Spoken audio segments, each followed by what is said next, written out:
Pues buenas noches. Es que como nos cambiaron de lugar, no vi yo la señal, don Rodolfo. Estaba ando mal, caray. Yo me moví un poco, pero ya estoy bien. Ya no te muevas porque ya estamos al aire. Entonces yo te recomendaría que ya no te muevas. Sí. Y bueno, aquí con el viajero, que nos queremos saber qué nos trajo de recuerdos. Tengo anécdotas, no recuerdos. No, yo esperaba que nos trajeras una calabaza de mate o una matera, alguna cosa ahí de... ¿Cómo se llaman los dulces típicos? Ay, no, son más dulces que los de Guanajuato, que los de Celaya. Sí, no, para nada, no. Muy dulces. Alfajores. Sí, los alfajores. Muy dulces, a mí no sí. Es A demasiado. mí tampoco me gustan los alfajores. Yo iba a venir con mis tenis y demás, pero dije, no, vamos con gente seria. No sabe dónde vino. ¿Dónde está la gente? Bueno, ya estamos al aire, ¿eh? Don Fernando Manzanilla, no, en serio, ya estamos al aire. Sí. Okay. No, aquí son tremendos, ten cuidado, man. ¿Y qué no tienes para una Gillette? Les digo, es que también debía haberme rasurado. Una Gillette ahí, ¿no? Debí haberme rasurado. Dicen que cuando alguien se deja la barba es o por depresión, por crisis, por tristeza.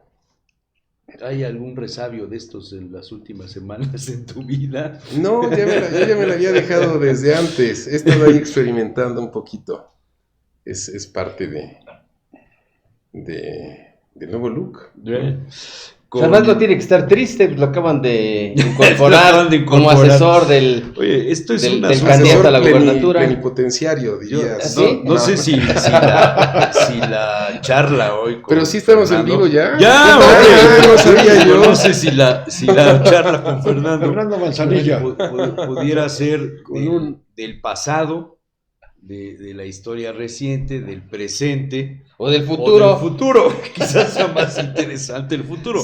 Qué cosas, ¿no? ¿Habrá la posibilidad de que todo el equipo de Nacho Mier gobierne el próximo sexenio? Y se ríe el Porque cabrón. es que ya está Luis Antonio, ya estás tú, ya está.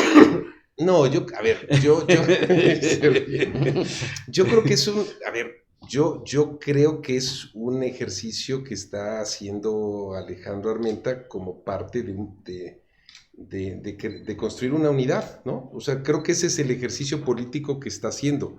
Y me parece, sin que me lo haya comentado él, digamos, ni mucho menos, pero me parece que tiene que ver, o sea, la gobernabilidad se construye desde la campaña. La gobernabilidad en un gobierno, en un nuevo gobierno, se va construyendo también desde la campaña y creo que eso es parte un poco de lo que él está haciendo. Claro, el primer objetivo es ganar la candidatura, ganar ahora el gobierno del Estado, o sea, la elección, y luego, digamos, ya gobernar.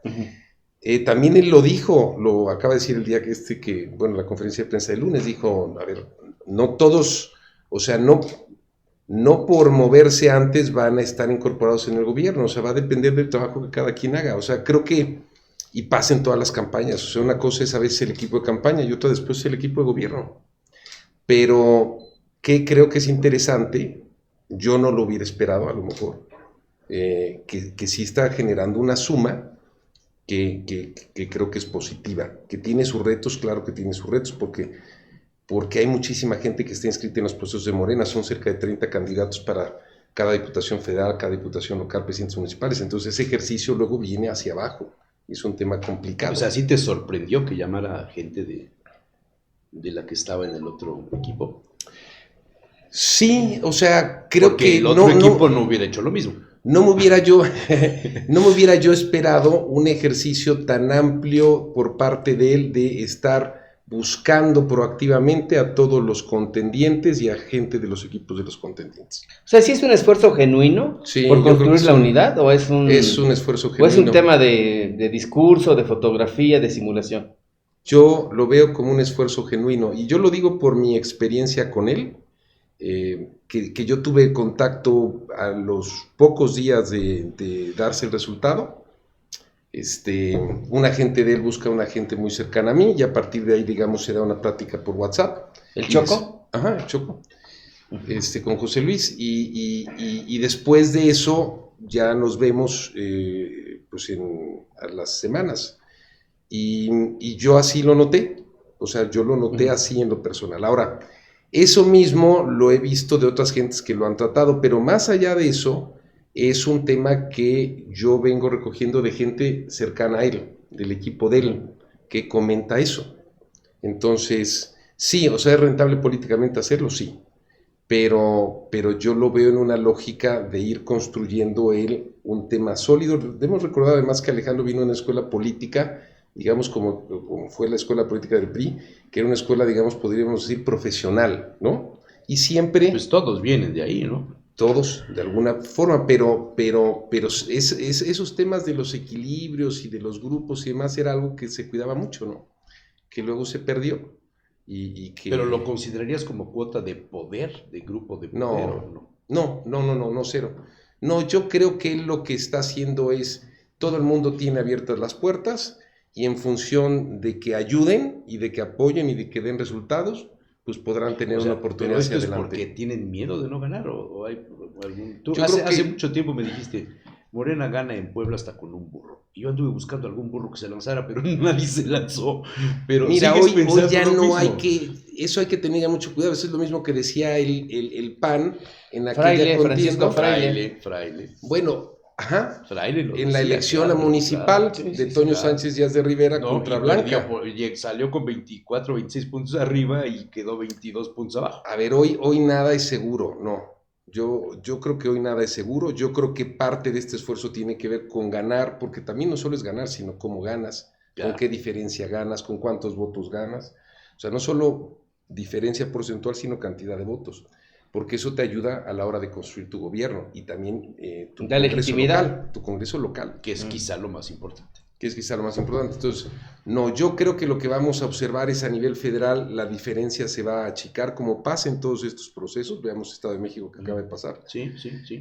Y a nivel estatal también se va a achicar. Yo no veo diferencias superiores a un dígito ni en lo federal y en lo estatal también, o sea, no la veo fácil que sea de más de un dígito. O sea, esto no te puede costar que te hablen y te digan, oye, siempre ya no eres asesor. No, no hay que ser realista. Pues eso es así, es Estado de México. Estado de México llegó un momento al principio, muy al principio, que no, pues estaba a 20 puntos arriba Delfina. Se acorta, o sea, porque hay un fenómeno, o sea, siempre sobre las encuestas, siempre, y Rodolfo se ha metido también mucho el tema de encuestas, siempre sobreestiman al ganador al principio, muy al principio. Y ya luego se va ajustando, y ya luego viene el proceso de campaña. Ahí viene el proceso de campaña. Oye, Fernando, antes de todas las elecciones internas de Morena, tú tienes una estatura especial, buena vista, buen olfato. No te habías equivocado de candidato. Hoy estás donde deberías estar. Por favor, corten eso. Mira, yo no tenía una relación personal. Javier hoy. Yo no tenía una relación personal con Nacho Mier, como tampoco la tenía con Alejandro, los conocía a los dos. Ninguno de los dos era mi amigo, o sea, no tenía yo una relación personal. Incluso lo he platicado que Nacho no me caía bien, o sea, no tenía yo una afinidad. Uh-huh. Sí, en la campaña, o sea, él me invita pues a finales del año pasado, me dice, oye... ¿Hubo algún intermediario o fue directa la invitación? ¿Con Nacho? Con Nacho. Con Nacho había habido alguna plática previa, como digamos un año antes. Me gustaba el que él hubiera sido un opositor al gobernador Barbosa. Para los que no compartimos el proyecto de él, o no creíamos, digamos, que eso era algo positivo. Bueno, aquí tenemos personajes, digamos, que sufrimos temas entonces. A mí me gustó eso de Nacho, pero no éramos cercanos. Sí, hubo, digamos, alguien que nos ¿Moisés?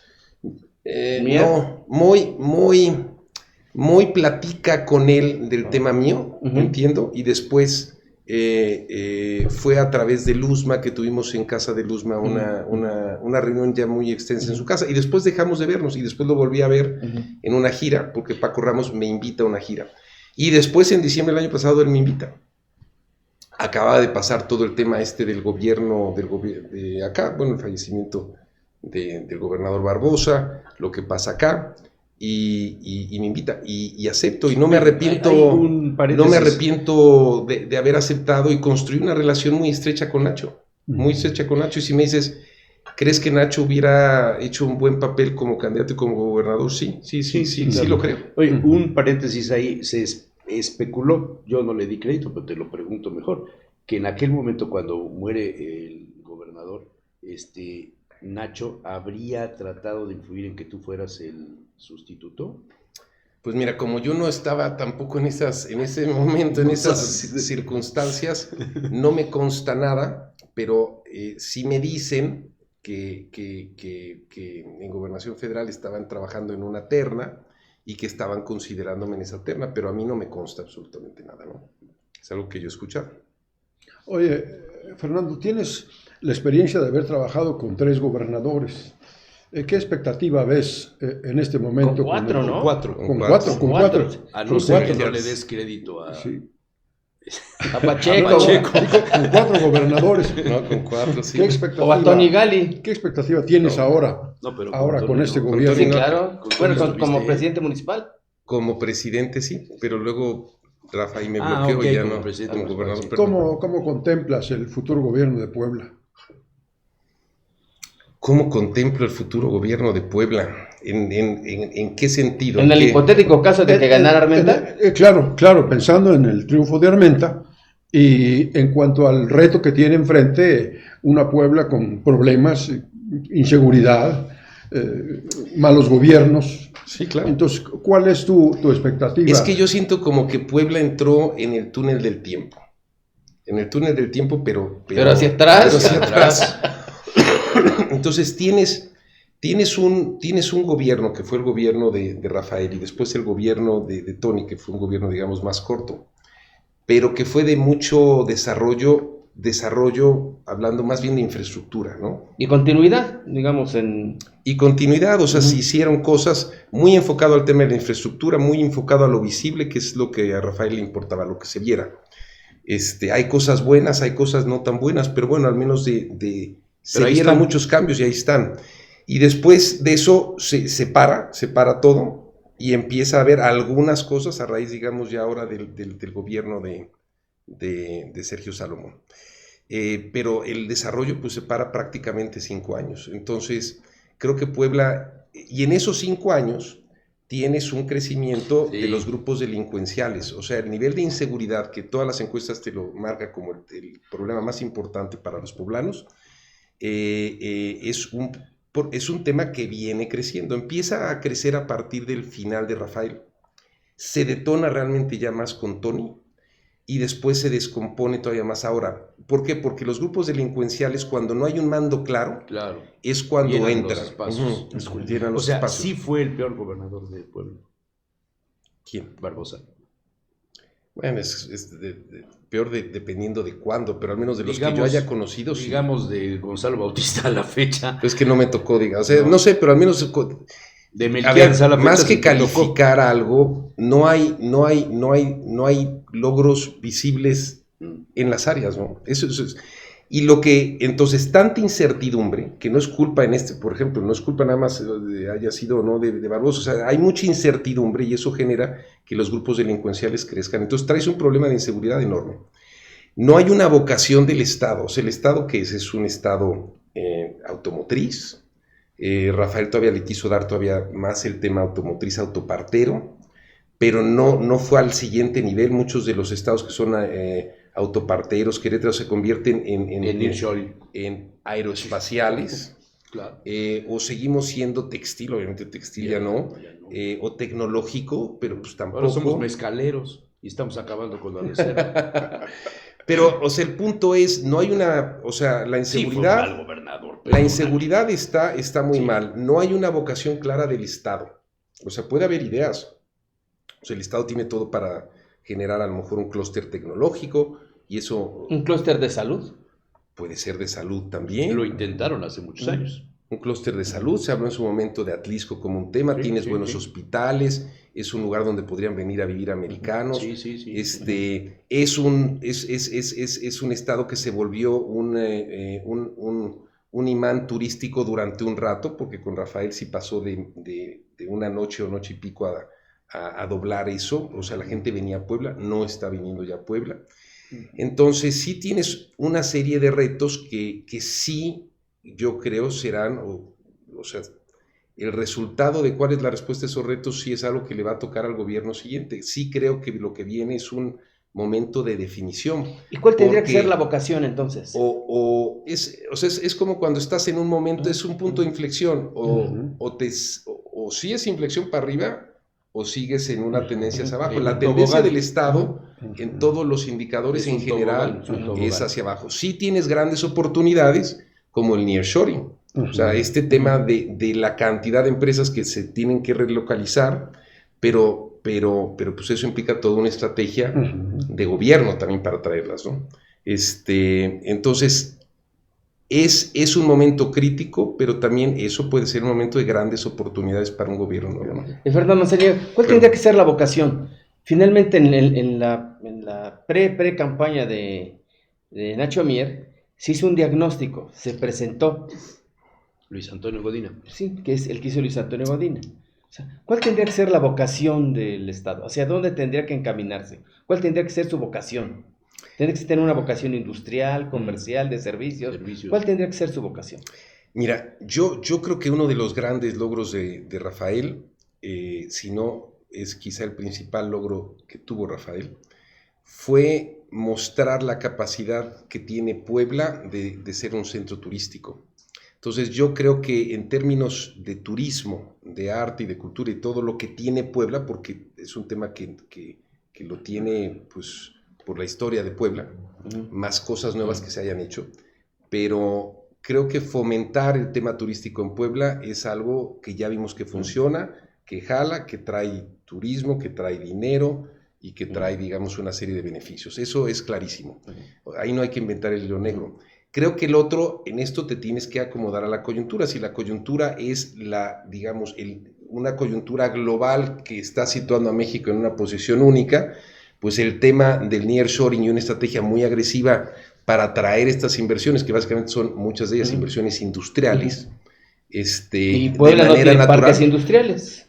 No, pero tienes zonas, bueno, tienes una ciudad modelo que es una zona abandonada, o sea, puedes desarrollar tú una serie de incentivos para atraerlos, pero tienes que ser muy agresivo, o sea, tienes que ir y competir, digamos, bueno, yo hablo allá... Con estados como Querétaro, como San Luis Potosí, que han desarrollado más infraestructura que la de Puebla. Dar incentivos, o sea, Rafael en su momento, pues la planta de Audi, pero sí se pasó con los incentivos, ¿no? Se pasó.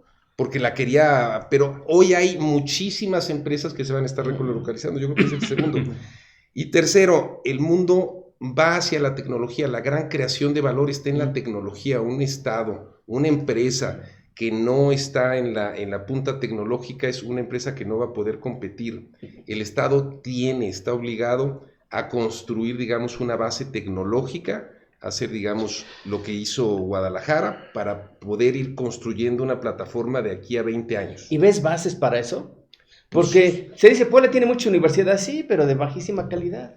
O sea, yo no veo que las universidades de Puebla estén innovando en tecnología, estén haciendo aportaciones científicas o la ciencia. O sea, sí tiene muchas universidades, pero no veo, digamos... Pues es que ahí sí está el rol a lo mejor del gobierno como un articulador, pero sí tienes una base importante de universidades que tienen seriedad, a lo mejor no son tecnológicos. A ver, sí tienes un tecnológico. Bueno, hay muchas universidades tecnológicas. Pero, públicas. A ver, nada más, y esto porque es, por ejemplo, ¿qué puedes hacer? Puedes hacer, en los tecnológicos que tienes en todos los puntos del estado, puedes hacer carreras de desarrolladores de software. Y esos desarrolladores de software que tú puedes a lo mejor en el tecnológico de Izúcar capacitar, pueden, porque allá hay igual de talento que en otros lados, con esas habilidades pueden empezar a trabajar en la India. Pero es lo que menos hacen las universidades tecnológicas. Bueno, pero ahí es donde el gobierno sí puede generar las carreras de administración, no hay SNI, no hay. Yo te estoy diciendo lo que yo creo. Las tecnológicas tendrían que ser ya tecnológicas, pero tecnológicas de alta tecnología. Software, por ejemplo. Geopolíticamente Puebla está en una posición importantísima en el escenario, en el concierto de las obras que ha hecho López Obrador. el transísmico, nos queda muy cerquita y somos camino de alguna manera la entrada al sureste. Claro. Estamos entre Veracruz y Acapulco, devastado, ¿no? Estamos en el viejo paso del comercio de la nao de China del siglo XVI y XVII. Puebla tiene un papel importantísimo. Pero los ciudadanos de Puebla no tienen esos talentos, no tienen esas dimensiones. Los tenemos para otras cosas. Cuando te oigo decir que la tecnología y que podemos convertirnos en una especie de Silicon Valley, que aquí sería el Valle de Cuetlaxcoapan Silicon, somos el segundo lugar en robo de combustible en el país. Ujú. El primero en gas. El primero en gas, pero el segundo en el petróleo, en el combustible. Y en Somos robo el de segundo carga, el después primero de o el Hidalgo. segundo. El primero en el robo de carga. O sea, soñar está muy bien, pero ¿de dónde partimos? De una realidad, de un Estado que está en crisis de seguridad pública. Está en crisis. Y eso es una herencia, no de los últimos 3 meses, sino de muchos años, empezando. Has mencionado, como pocas veces te he escuchado, a Rafael Moreno Valle. También le debemos a él esta ¿También? herencia de la inseguridad. ¿También? Entonces, ¿qué hacer? Porque tendrá Alejandro Armenta todos los talentos para recomponer el Estado.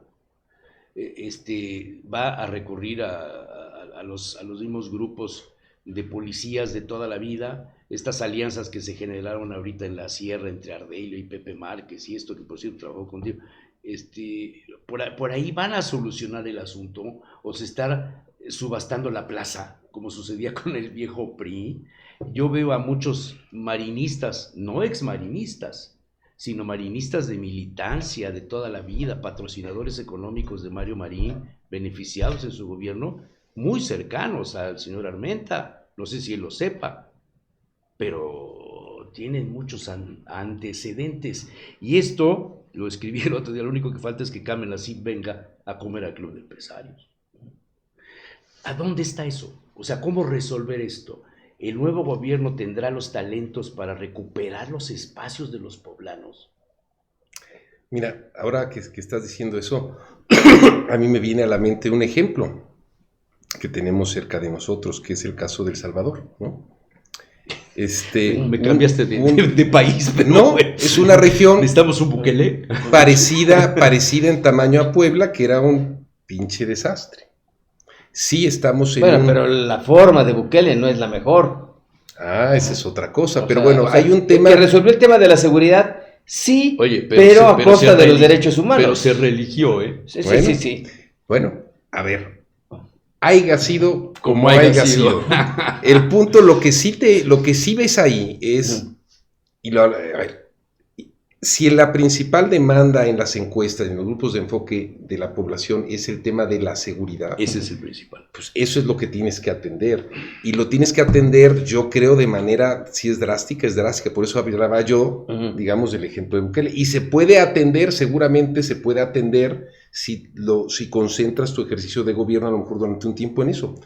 Lo tienes que hacer, porque si no resuelves el tema de la seguridad, no solo el asunto no va a mejorar, sino como estás ya en una declive, en un círculo vicioso, lo más probable es que eso siga empeorando, y eso te afecta a todo lo demás. No puedes tener seguridad jurídica si no tienes seguridad, no puedes tener inversión si no tienes seguridad, no puede haber Estado de Derecho si no hay seguridad. Yo creo que ese es el primer tema, no porque yo lo diga, es porque la gente es lo que está pidiendo, el tema de la seguridad. Nos brinca la referencia que hace Fernando de la República del Salvador, pero no le tengamos miedo. La clave está en tener en una mano la espada y en otro la ley, pero si no se atiende ese asunto, Puebla no va a emerger. Tienes mucha razón. A ver, pero no me quedé, no encontré la respuesta de lo que yo preguntaba. ¿Hay los talentos en el próximo gobierno para resolver esto? Eso vamos a tener que ver primero. Yo creo que... A mí me dio gusto que te llamaran. Bueno, pero yo no soy especialista experto en seguridad, ¿no? Pero tampoco Los se ve un expertos. especialista de seguridad en el equipo que hemos visto de Alejandro Armenta. Nada. Bueno, pero pues todavía es pronto. O sea, lo que voy con esto es, o sea, tú me haces una pregunta. Yo eso es lo que creo que la gente está, no creo, es lo que los números dicen y las encuestas indican que la gente está pidiendo. Un tema de ese tipo tiene que ser drástico. O sea, como dice Javier, drástico. O sea, a lo mejor no al extremo de violaciones de derechos humanos como en otros países, pero sí tiene que ser drástico. Ahora, yo a él que sí... Sí, la aplicación es estricta de la ley, eso sí, digamos, eso sí lo comparto, pero les con voy a decir los derechos humanos. Quizá primer por un plática escuadrón con él. canino encabezado por su perro, ¿no? No sé, Podría bueno, a ver, controlar el Estado. Tamaulipas, un estado, bueno, habían matado al que fue el gobernador electo. Controlado por los Zetas. Controlado por los Zetas, sí.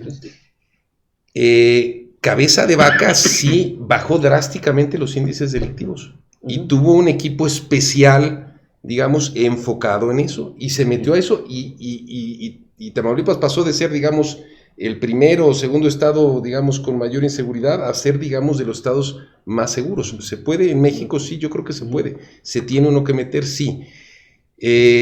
¿Cómo lo va a hacer él si gana? Eso sí, no lo sé. Lo que sí puedo transmitir aquí, porque eso me tocó platicarlo con él, es una enorme conciencia de él de que el tema no... O sea, el tema de ser gobernador es un gran honor. Y esta es una plática que yo tuve con él la primera vez que nos vimos. Es un gran honor, pero es una gran responsabilidad, porque cuando vemos dónde están los gobernadores que han salido, están o muertos, o huidos, o en la cárcel. O son embajadores también. No, pero poblanos. Los poblanos. Sí, los poblanos. Okay.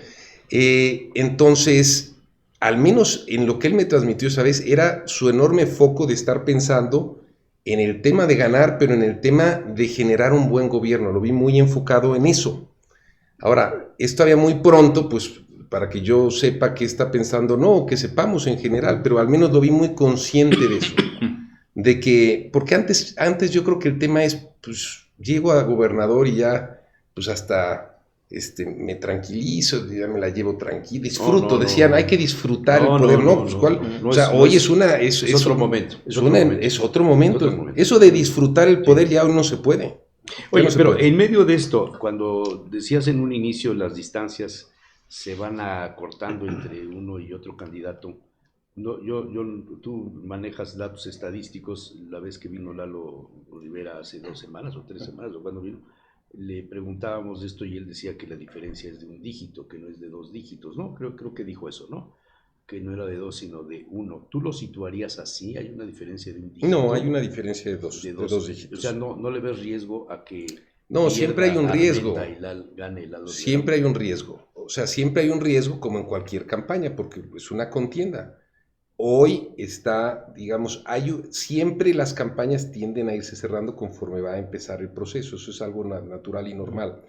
Pero luego viene el proceso, y en el proceso pues es como una pelea de box, o es es una contienda. Entonces, ¿cómo se desempeña uno y cómo se desempeña el otro? Creo que Alejandro tiene digamos, dentro de sus virtudes y sus positivos está que es una gente experimentada en la parte política electoral. La ha vivido como candidato él, como coordinador de campaña. Como dirigente de partido. Como dirigente de partido, la ha vivido, la conoce. No, y tiene ahí gente de... Y creo experiencia. Y creo que Lalo no es alguien... cuando tú eres opositor, tú tienes que ser opositor. Y yo, con toda franqueza, desde que estaba Barbosa, yo veía a Lalo más preocupado de ser el candidato de Barbosa que de ser un candidato opositor. Que ser la cabeza de la oposición. Que ser la cabeza de la oposición. No ha sido, y tú escribiste de eso, o sea, no ha sido opositor. O sea, si Lalo quisiera ganar, tendría que convertirse, que no le fue fácil a Rafael, pero convertirse en un opositor como se convirtió Rafael en la campaña. Y eso fue lo que generó tema. Como se convirtió Doher con Marín. Como se convirtió Doher con Marín. Y francamente, Lalo lo aprecio y demás, es un tipo serio, pero es un tipo plano. Y no es opositor. Y creo que ahí él tiene... O sea, no le ves ninguna posibilidad. A ver, en esto nunca hay ninguna. O sea, desde fuera yo digo... Uno tendría que hacer mal las cosas y el otro las tendría que hacer muy bien. El que las tendría que hacer mal, yo veo que tiene mucha experiencia, el que las tendría que hacer muy bien, parte de un tema de su forma. De su forma. Oye, ¿Qué tan pesado, qué tanto va a influir el tema de la zona metropolitana? Pues sí. La cuestión de Mario Riestra y del presunto candidato, que no sé si lo destaparon ya o no lo destapan. Todavía no, Bueno, oficialmente todavía no. a Pepe Chedraui. Lo destapó Rodolfo. Ah, ok. No, y si- bueno, y si lo ojalá destapó yo tuviera la y si posibilidad lo- de y si destapar. lo destapó Rodolfo, quiere decir que no va a ser. No, pero entre estos dos pareciera que está la definición de quién pueda gobernar, si Armenta o Rivera. En la lucha por la zona metropolitana. Riestra. No, No. quién pueda ganar la elección a nivel estatal, Ujú. Armenta o Rivera, dependerá de quién gane la zona metropolitana. No sé qué porcentajes, antes era el 33%, 35%, 38%, ahora no sé cómo estarán esos números, pero la presencia de Pepe Chedraui le dará garantías al senador de afianzar la O sea, posibilidad le suma de Pepe, ganar, le suma Pepe o Chedraui le va a a Alejandro restar Armenta. a los morenistas tradicionales, como se ha filtrado ahí en algunos videos y manifestaciones y demás. ¿Cómo ves esto tú? A ver, primero yo creo que el que gane la ciudad no necesariamente va a ganar el gobierno del estado, y ya lo vimos en dos elecciones recientes de gobernador, la de Marta Erika y Barbosa. Barbosa gana la ciudad, o sea, gana la zona metropolitana y pierde el estado. Y después en la siguiente, digamos, pierde Barbosa la ciudad y gana el estado. Entonces, se puede dar como se daba antes en el PRI, ¿no? Podía perder la ciudad, ganaba con todo el interior. No creo que sea necesario ganar la ciudad y la zona metropolitana. Yo sí creo que como Lalo es el alcalde, está bien evaluado, digamos, en números, o sea, no está mal evaluado, está bien evaluado. Lo más lógico es que él tenga un impacto y el voto anti-Morena tenga un impacto en la zona de la capital y la zona metropolitana. Y creo que sí va a ser una elección muy competida y cualquier cosa puede pasar. Ahora, el que gane Morena o no la capital, creo que no es definitorio para ganar el estado o no. Creo que el peso de Morena va a estar más en el interior que en la capital. Si Pepe Chedraui es una opción buena o no es buena, creo que el voto de Morena duro es un voto duro, porque es un voto Como el del viejo PRI. como el del viejo PRI, es un voto duro. Es Entonces que va es lo presidente, mismo, ¿verdad? Sí. va presidente, gobernador, es un voto bastante duro. Pepe Chedraui, pues, a ver, no es un político de tiempo, a lo mejor no tiene tanta experiencia, pero su perfil pudiera ser vendido, o sea, no estoy diciendo, pero pudiera ser vendido como alguien más que pudiera ser atractivo a la clase media, a ese segmento que no están de Morena. Entonces, si lo venden bien, creo que no pudiera no ser una mala opción, electoralmente hablando. ¿Cómo va a acabar ese duelo? Quién sabe, la ciudad va a ser lo más complicado. O sea, ¿tú Fernando. ves bien que hayan jalado a Pepe Chedraui? No, eso es diferente. A ver, yo vengo de un tema donde yo empecé a trabajar en el movimiento en 2016. Desde el 16. Desde el 16. Con Y Rodrigo me enfrenté. Con Rodrigo y con otros de los. Bueno, en aquel, de todos, de fundadores. prácticamente de todos los que el único que estaba era Rodrigo, que era el coordinador estatal de Morena, ¿no? Exactamente, pero tú te sales del grupo de Moreno Valle, te sales de todo eso para meterte con el grupo. De hecho, a mí me invita López Obrador. me invita Sergio Jara en el 2014. Sí, sí. En ¿Cómo sientes ahora? No es un arribismo, quiero pensarlo, pero que llegue Pepe Chedraui de la noche a la mañana después de cenar con Peña Nieto en Madrid, venirse a colocar aquí.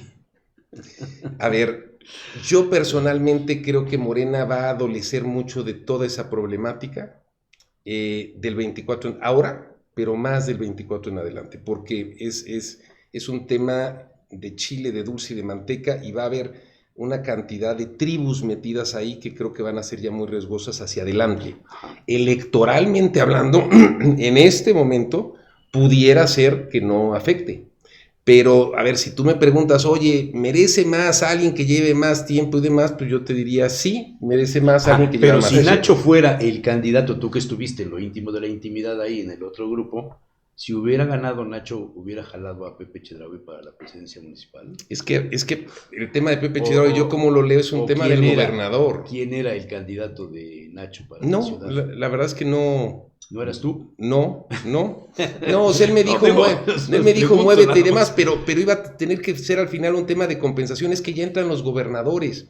Y entonces O cuando... sea, Pepe Cheragüe entonces es el candidato de Sergio Salomón. Es lo que yo veo, sí. Ah, ok. Es lo que yo veo. Fernando. Y entonces empieza el jaloneo de una serie de cosas. Pero contestando a tu pregunta, sí creo que todo esto va a generar un costo hacia adelante. Sí lo va a generar porque vas a tener una cantidad como de tribus internas en Morena y Nada más que unas con penacho de plumas De Moctezuma. pero electoralmente a lo mejor ahorita va a funcionar. Paisán y otros con Oye, plumas Electoralmente ahorita puede funcionar. Fernando, Finalmente es va a una funcionar. pregunta provocativa, Sí. claro. ¿Pasó por tu cabeza ser tú el candidato en estas circunstancias idóneo a la presidencia municipal?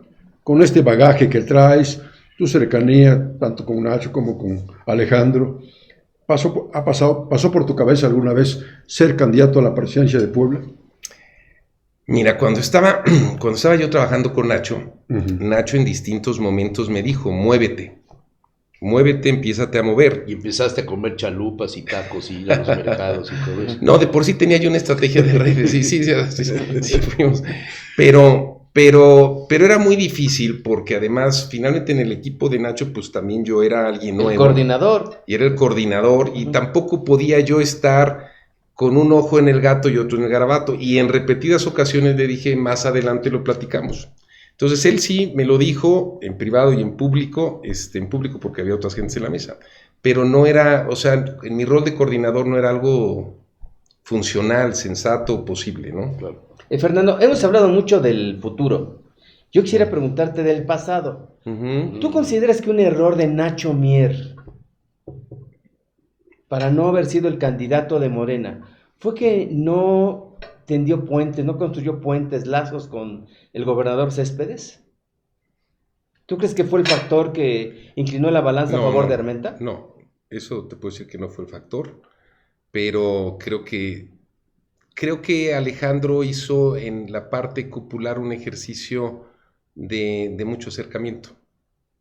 Y no solo a nivel estatal, también a nivel nacional. Y creo que Nacho, teniendo una gran relación con muchos actores, a lo mejor no le puso el peso específico y el esfuerzo específico que a lo mejor Alejandro sí le puso. Y vamos a poner un ejemplo, porque es muy, muy, muy claro. Por ejemplo, al final Nacho se decanta, porque al final se decanta en un tema de amistad con Adán Augusto, ¿no? Sí.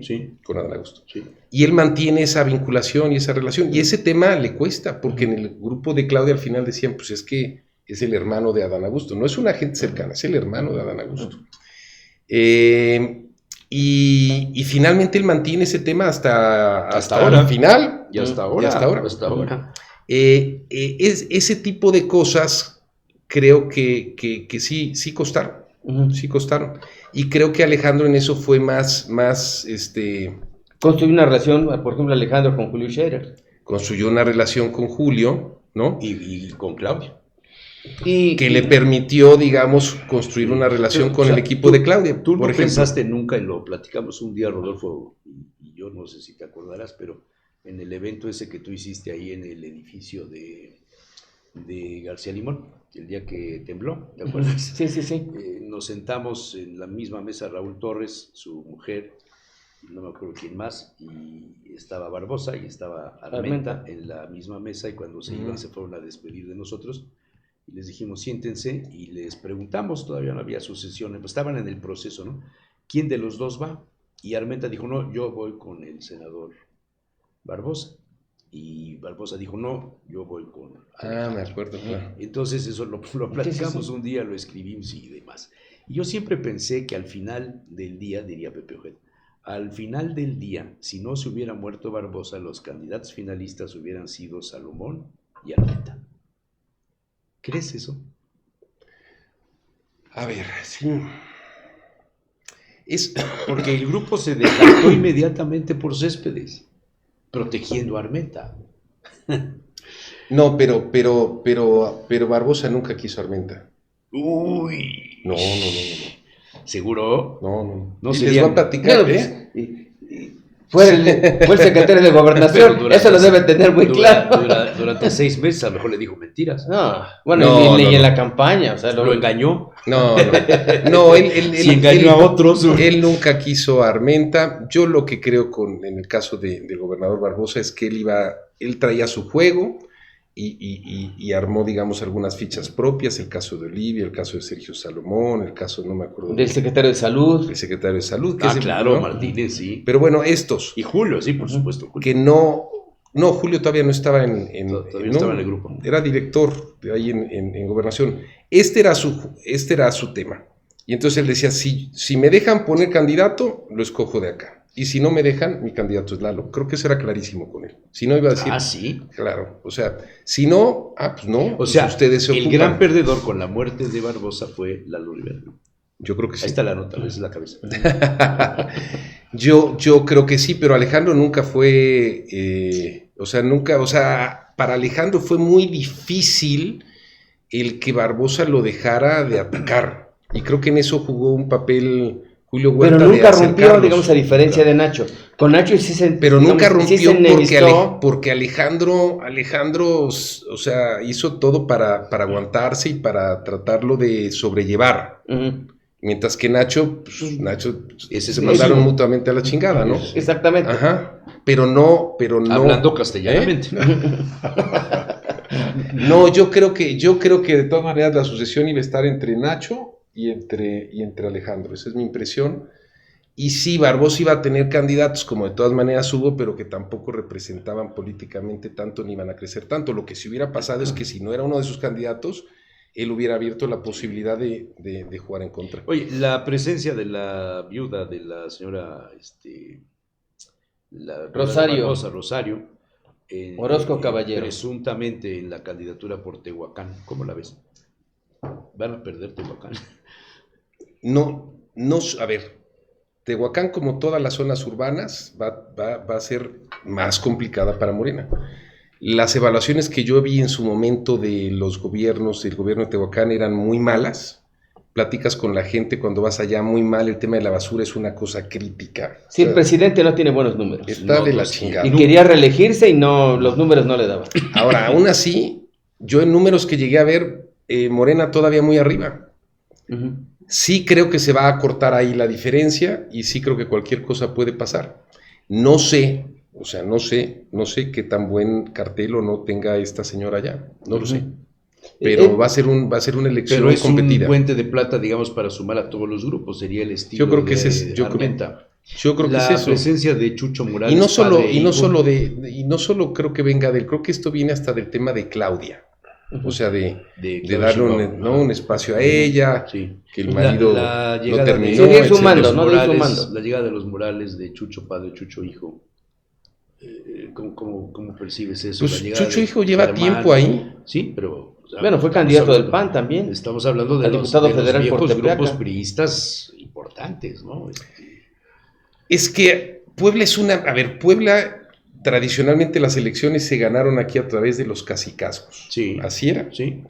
Eso ha venido reduciéndose, a lo mejor ya no tienes hoy un gran cacique, ¿no? Como Eleazar Camarillo, pues ya no existe en Atlisco, pero de ahí derivan luego muchos cacicazgos, o sea, hay varios grupos, y en base al juntar esos grupos es como se ha ido construyendo las elecciones. Creo que hoy en día tienes ese componente, pero tienes el componente más moderno donde tienes que comunicar de una forma fresca y distinta para ganar al ciudadano, que no lo vas a ganar con esos acuerdos de grupo. Esos acuerdos de grupo te pueden servir en la Sierra Norte, pero por ejemplo, Chucho, no sé ya qué tanta Ciudad Cerdán, presencia Tepeaca, Tecamachalco. tenga ya, no lo sé. O sea, creo que ya suman más ellos en lo individual que porque sea un gran aparato político alrededor, ¿no?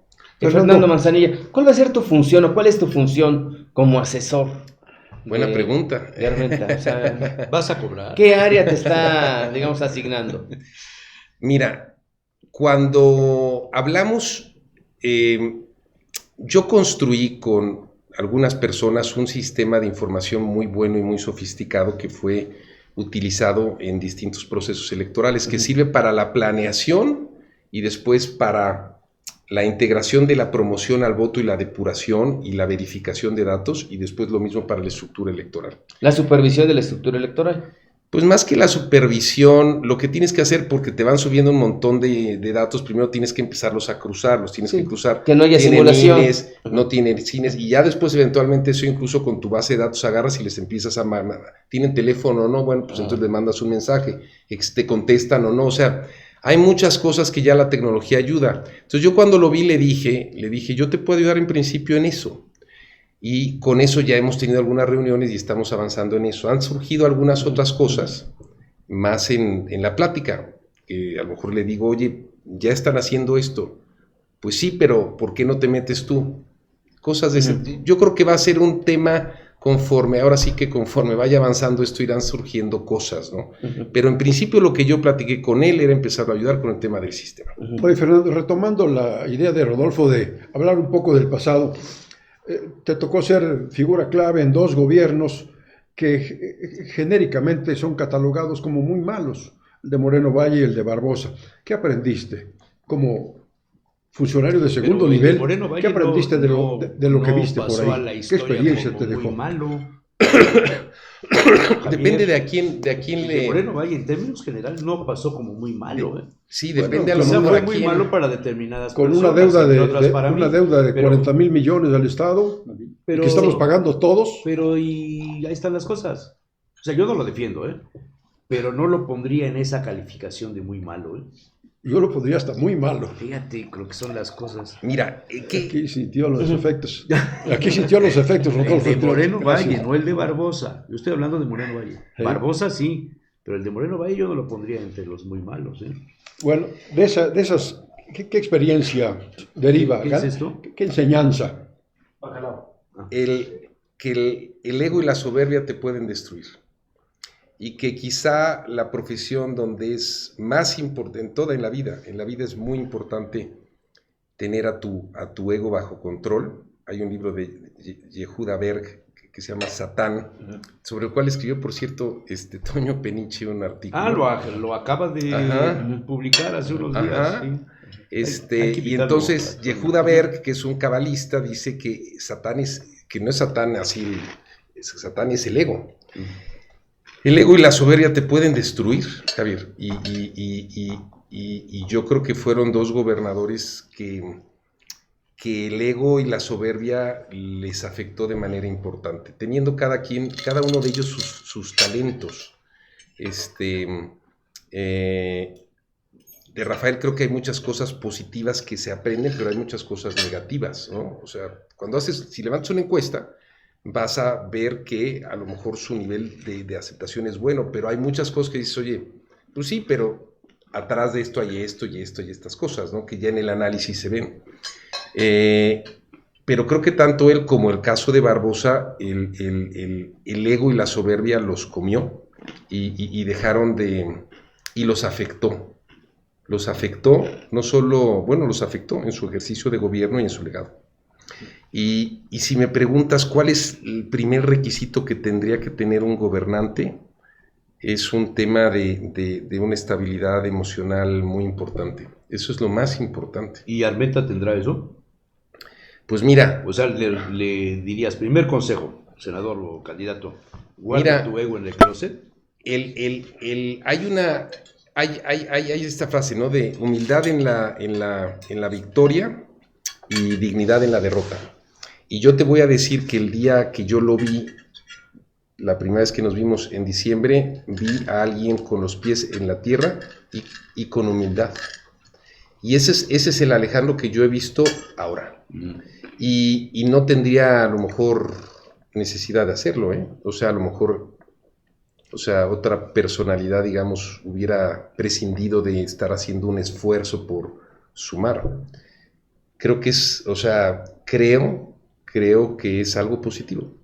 Y ese día también, les platico, en la plática, habló de la necesidad de hacer un buen gobierno, por este tema de que, hoy en día lo importante pues ya no solo es ganar y llegar, sino mantenerse 6 años. ¿Y cómo vas a salir, no? Sí, pero mantenerse 6 años. Y mantenerse ya también es cierto. Entonces, sí, creo que muchos de los casos que hemos visto al final se quiebran o pasa eso por un tema personal. Sí. Ahora, en el caso de Miguel, digamos, no solamente fue un tema de soberbia, sino un tema de, digamos, de... Era su cuate, Miguel. De que un grupo lo copó. O sea, Miguel no, Luis Miguel no fue un gobernador, digamos, que tenía información, no corroboraba, sino fue copado por un grupo. Y ese grupo pues le transmitió lo que quería. Lo que se dice que hoy pasa con López Obrador y su coordinador de comunicación. La burbuja, digamos. Sí. Dicen que los 15 minutos más, lo escribió apenas Raimundo Riva Palacio, y los 15 minutos más peligrosos es cuando Jesús Ramírez se acuerda con López Obrador. Ajá. Sí, a ver, y eran los 15 minutos más peligrosos, digamos, que pasaban con Barbosa. Sí. Cuando Verónica acordaba con bueno, con ya Miguel. soltó el nombre, ¿no? Sí.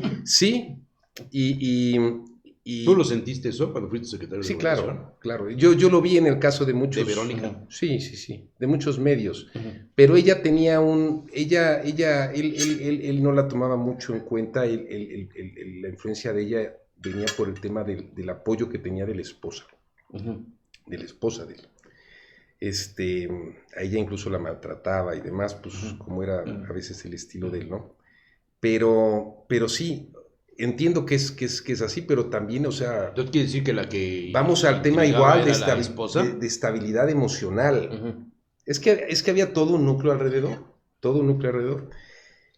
Ya cuando llegas a ese nivel, pues no, o sea, no podemos echarle la culpa a la gente de alrededor. O sea, es una decisión que él tomó. Él tomó la decisión de hacerle caso a una serie de gentes que no tenían idea. Pues ya es una responsabilidad del gobernante, ¿no? Uh-huh. Y sí, claramente, eso hizo. Entonces, ¿por qué? Porque al final te das cuenta, y es clarísimo en el caso de él, hace una serie de alianzas aparentes, pero al final acaba desechando a todas sus alianzas, ¿no? Claro. A todas, absolutamente Claro, a todas. claro. Y se queda con un grupo muy pequeño. Uh-huh. ¿Dónde estaba Verónica? ¿Dónde estaba la esposa? ¿Dónde estaba Julio Huerta? ¿Dónde estaba Cotoñeto? ¿Dónde estaba el cuñado, el hermano Hugo, Hugo Orozco.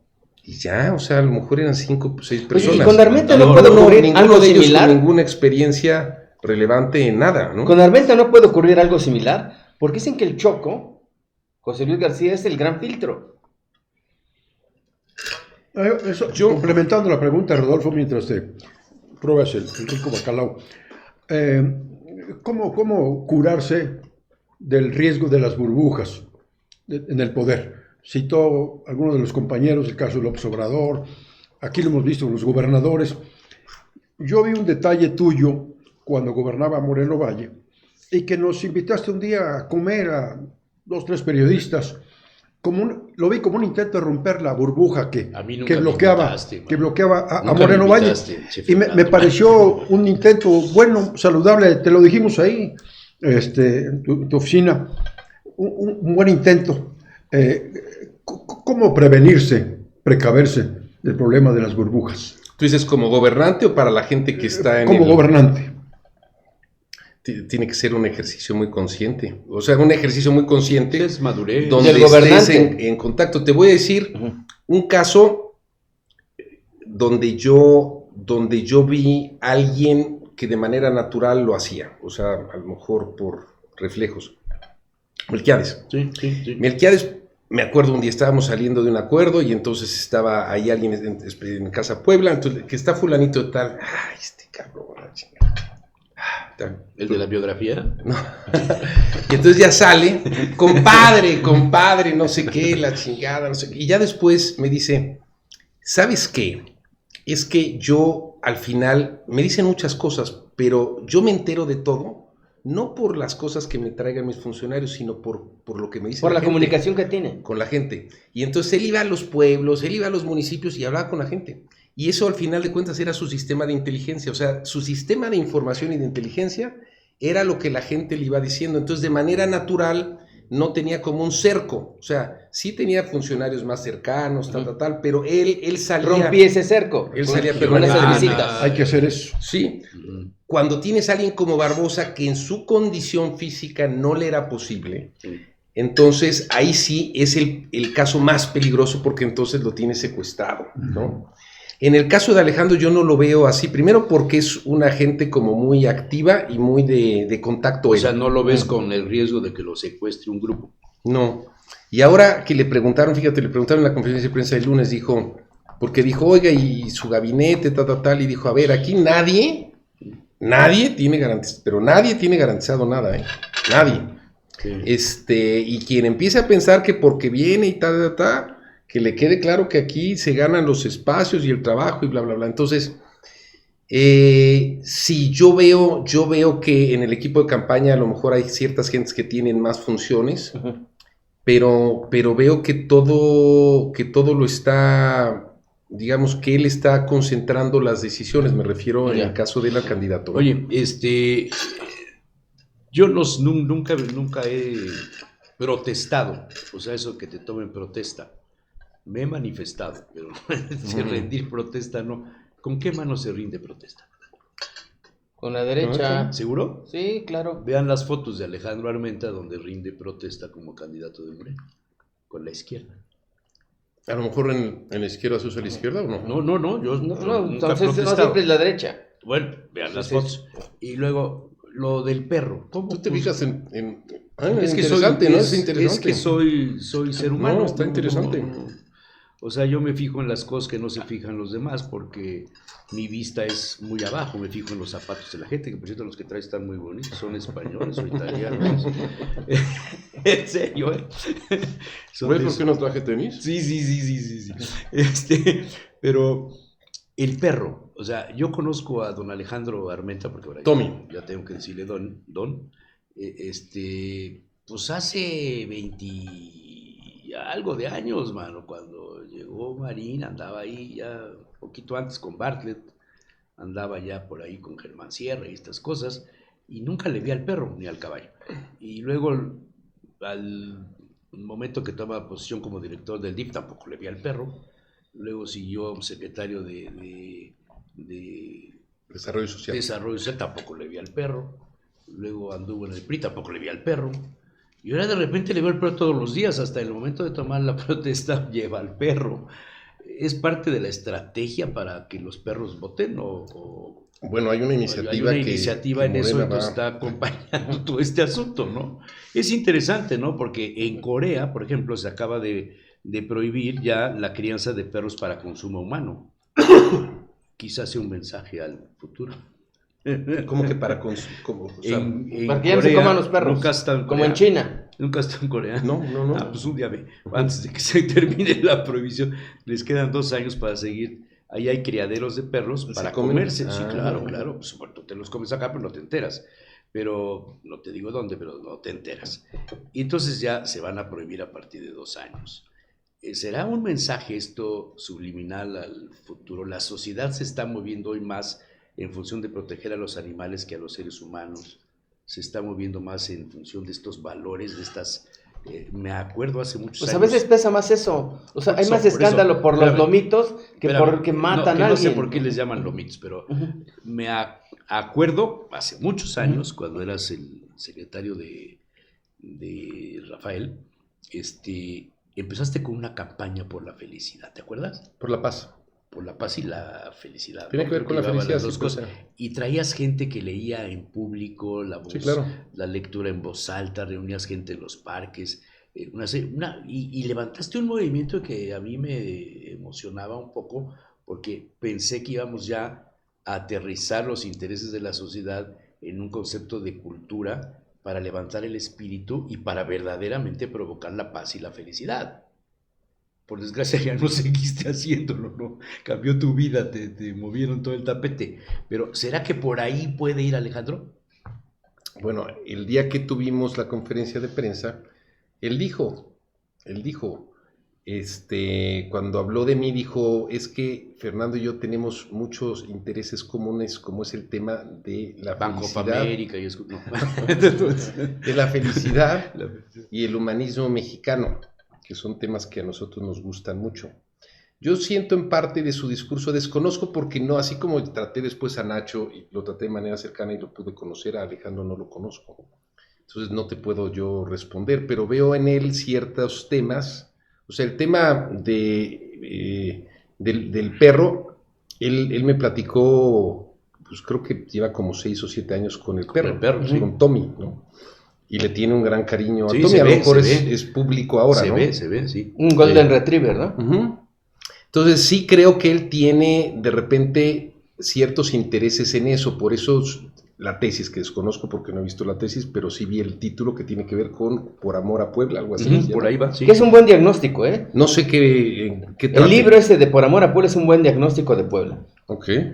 Con muchos números, datos muy actualizados, creo que es un buen diagnóstico. Y usar la palabra, el concepto Amor. te abre un escenario diferente.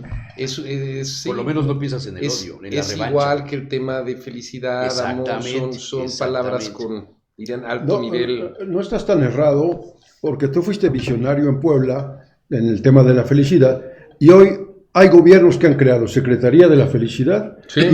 y en Harvard ya hay 2 posgrados de felicidad. 3. Entonces, Y creo Lupán que también tiene fuiste- un grupo, digamos, de Estás académicos hablando con trabajando el el tema de la futuro felicidad. secretario de la felicidad de Puebla.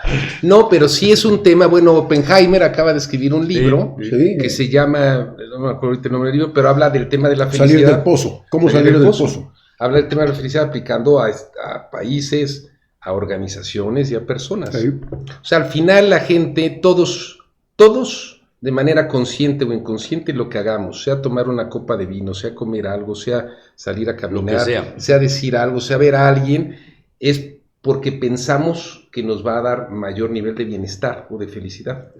Luego como no sabemos qué cosa sí, pues entonces pensamos que algo nos lo va a dar y es un espejismo y no nos lo da, pero el ser humano está pensando en eso constantemente. ¿Por qué no los países? ¿Por qué no los gobiernos, no? A ver, Fernando, tenemos 5 minutos, nada más les advierto. ¿En qué arquetipo sitúas a Armenta? Ay, mire, ese es un buen tema. Si quieres, hacemos otro programa. No, Hablar yo he de los visto arquetipos ciertas... de Jung. No, sí, hablando de los arquetipos, y fíjate que alguna vez lo pensé, él tiene mucho guerrero. O sea, hablando de los 4 grandes arquetipos, el guerrero, el rey, el lover o el amante y el mago, él tiene mucho guerrero. Tiene, en ese sentido, tiene un cierto parecido a Rafael. Rafael tenía mucho guerrero. ¿Sí me explicó? Sí. Y eso es muy bueno para que las cosas pasen. Para que las cosas se hagan. Para que las cosas se hagan. Ese es un buen diagnóstico. Fernando, de los jefes que has tenido, y has tenido muchos jefes, desde que estabas en Convergencia, hoy Movimiento Ciudadano, has pasado por la administración pública. Bueno, primero por el PRI, ¿no? Uh-huh. Bueno, mi primera, saliendo de la universidad, mi primera campaña, sí, saliendo literalmente fue la campaña de Colosio y luego la de Cedillo. Ese fue mi primer jefe, Fernando Solís Cámara. De todos los jefes que has tenido, A ver si le hablas, ¿no? ¿cuál sería tu mejor Que nos baje jefe el agua. y por qué? ¿Y cuál sería tu peor jefe y por qué? Uy, es que de todo se aprende. No, de todo se aprende. Por ejemplo... Pero ¿cuál dirías que es el mejor y por qué? No vais a decir el ingeniero, ¿eh? ¿Mm? No vais a decir el ingeniero. El ingeniero su papá. De todos, No vais a decir mi papá. de todos he aprendido, pero quizá quien me deja hoy más enseñanzas de lo que es la política, y puedes entender de muchas maneras, pero como contacto con la gente, es Melquiades. Bueno, en aquella cena que te dio en su casa cuando te despediste, que todo el mundo te dijo, pero ¿cómo te vas? Y andaba buscando al candidato a la presidencia municipal y muchos nos acercamos y le dijimos, pues aquí lo tienes sentado junto a ti, ¿para qué te haces? Yo aprendí de todos, pero en particular él creo que era un mago de eso, y creo que eso le permite, esa cercanía de él natural con la gente, es lo que O sea, le ese fue tu permitió. mejor jefe. Sí. Sí. Por ¿Y la el comunicación y por la forma Por ese aprendizaje. Bueno, quizá y además por la era una sencillez, ¿no? delicia. Sí, Bueno, era una sencillez. delicia, digamos, o sea, pues era un hombre Sigue siendo. ¿Y Todavía. cuál sería el peor y por qué? Es que hasta los malos de los malos te llevas cosas positivas. Que aprendes. Sí. O sea, mi peor, o sea, a quien más padecí fue a Barbosa. Ujú. Sí. ¿Y qué es lo que más padeciste de él? O sea, ¿cuál sería lo peor lo que más te hizo padecer con Barbosa? Pues es que Barbosa, yo creo que en este proceso donde él mismo se dejaba, lo que hablamos, este tema del círculo, y yo creo que él tenía muchos temas propios de él, de odio hacia Rafael y Martelli, que todo esto, y entonces no era quién me la hizo, sino quién me la paga, y el hecho de que yo hubiera estado ahí, aunque yo rompí, es más, yo rompí con Rafael cuando él todavía era aliado de Rafael, ¿no? Y él siguió siendo aliado de Rafael. Claro. Pero entonces sí, él se encargó de hacerme padecer estar ahí. O sea, él se encargó de... Pero fue una lección en humildad. O sea, ¿no se acuerdan que hasta un informe de gobierno agarró y mandó al secretario de Educación Pública? Y o sea, era un tema cotidiano. O sea, te ofendo para que renuncies, ¿no? Pero yo a los 2 meses, 3 meses dije, me voy a ir. Pero yo dije, me voy en diciembre, porque entonces agarro ya... O sea, yo quería regresar a la Cámara, pero no a la mitad del periodo de sesiones, sino... Sí, porque eras diputado federal, claro. Bueno, no solo, era coordinador. Sí, del PES. Era uno de los 7 coordinadores, y el grupo parlamentario del PES era el 4º más importante. O sea, yo dejé eso para venir. ¿Te arrepientes? ¿Te arrepientes? Yo creo que de nada hay que arrepentirse, porque pasan unas cosas por otras, pero con él fue muy difícil por eso, porque hizo todo lo que pudo hacer para tratar, digamos, de humillarme, de generar, y ya cuando yo quería renunciar, ya no me quería, o sea, no me quería ver para que yo le entregara la renuncia. Entonces la renuncia se la tuve que mandar por WhatsApp. No me digas. Sí, O por sea, te WhatsApp. vas cuando yo ¿Tendrás quiero copia? que te vayas. Es que era su tema. ¿Tendrás copia de WhatsApp? Sí. Lo voy a buscar. Sí, Ese silencio es que sí. igual, no, yo no lo borré, igual y sí. Sí. Oye, Madrid, Hace mucho tiempo que no voy. ¿por qué no nos Extraño. organizamos ahorita antes de que las elecciones? Sí. Dicen que hablé con un amigo mío madrileño, con el que estudié allá, dicen que es espectacular. Sí. Está lleno de mexicanos. Por cierto, ahora, ¿no? se murió Isabel Mijares, que yo creo que tu mamá la debe haber conocido. Ajá. ¿Quién eres Isabel Mijares? La señora del vino, la primera enóloga de España, Ah. del siglo pasado, alumna de... Sí, subí una foto Peinot, apenas en su face. Emil Peinot, muy amiga de Carmen Guaspo, que era muy amiga Sí, de tu de mamá. mi mamá. Perdón, estamos en el cotilleo ya aquí de la sociedad, pero... Dicen que está espectacular. Vamos a San Isidro. No, sí vale la pena. Sí, y le dije a mi amigo, este año me voy a organizar para ir. Sí. Muy bien, pues yo creo que ya se nos fue el tiempo, ¿verdad? Aunque es la 4T y creo que no se pueden hacer ese tipo de cosas, ¿no? Estamos en la pobreza franciscana. Bueno, Pero siempre entre paréntesis. Oye, pero siempre hemos sido en turista. Siempre. Fernando, muchas gracias. No, gracias a Un placer, ustedes. un placer. Qué Vale rica plática. vale la Vino, pena qué volver a rico. hacer otra charla como esta. Me sorprendió gratamente lo bien estructurado que está Fernando, actualizado con la Puebla de hoy. Claro. Muy bien. Gracias a ustedes. ¿Algún Muchas comentario gracias. final, compañero? Gracias. No, pues yo agradezco la franqueza y la transparencia para responder. Es algo que siempre se agradece de una entrevista. Claro. ¿Tú quieres agregar algo más? Pues vuelvan a invitar y hay, digamos, luego primer plato y segundo plato, o aquí acabó todo? Es el primer tiempo. Estamos Ya la en sobremesa autoridad. ya. Querías Estamos en la transparencia. autoridad. Déjanos ver cómo nos va en el próximo gobierno. Ya te digo. No, muchas gracias. Bueno, de muchas verdad, gracias. 3 grandes Gracias, profesionales. Carlos. Gracias a Nat. Ese señor no sé quién es, pero gracias. Hoy no vino Flora, le mandamos un saludo a nuestra querida Y Flora. qué bueno que no dejas de escribir. Eso es. Sí, eso es muy estamos. bueno.